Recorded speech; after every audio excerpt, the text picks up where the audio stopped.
अ, सिर्फ मैं ये जानना चाहता था कि ईशा का वक्त कब तक रहता है, क्योंकि मेरे साथ कभी कभी ऐसा होता है कि जब मैं ट्रैवल करता हूँ अपने इंदौर से, हम्म।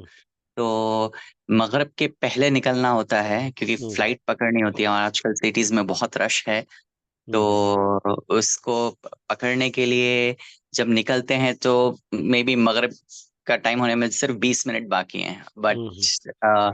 वो इश्यू रहता है कि ट्रैफिक की कोई आइडिया नहीं है, तो हम्म। इसलिए हम निकल जाते हैं। हम्म। तो ट्राई अपना बेस्ट करते हैं कि कहीं बीच में मिल जाए पढ़ने के लिए, सलाह हम्म। तो पढ़ लें। हम्म। लेकिन जैसे रश बढ़ता जा रहा है, थोड़ा मुश्किल होता जा रहा है और एयरपोर्ट पे भी बहुत रश होता जा रहा है, तो प्रॉब्लम हम्म। क्या होती है कि जब तक फ्लाइट मिलती है और जब हम्म। फ्लाइट लैंड करती है और जब आप घर पहुंचते हैं, हम्म। तो ऑलमोस्ट रात में 1 या 2 बज जाते हैं। जी हाँ। तो देखिए, आपके ऐसे लिए दो शक्लें हैं, मैं समझ गया आपका सवाल।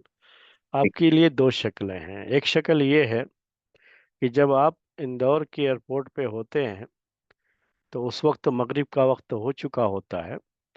तो आप मगरिब और इशा दोनों साथ में वहीं पे पढ़ लें, तो एक शक्ल आपकी ये है। और दूसरी शक्ल ये है कि आप घर पहुंचने के बाद दोनों नमाजें एक साथ पढ़ लें, जो है वो एक शक्ल होती है। लेकिन ये घर पहुंचने के बाद का मसला हो जाता है, और अभी इशा का टाइम बाकी रहता है, सिर्फ मगरिब का मसला होता है। लेकिन अब जब मजबूरी होती है तो जमा बैन सलातैन कर लेने में कोई मसला नहीं रहता है। तो आप उस मौके पर घर पहुंचने के बाद इशा, फजर, मगरिब और इशा की दोनों की नमाजें एक साथ पढ़ लें।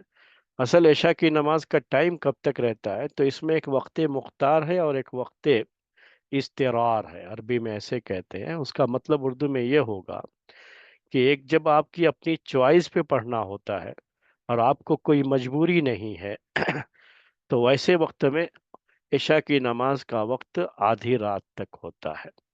जब हम मस्जिद में जमात का टाइम मुकर्रर करेंगे इशा की जमात का, तो आधी रात से पहले पहले ये हो जाना चाहिए।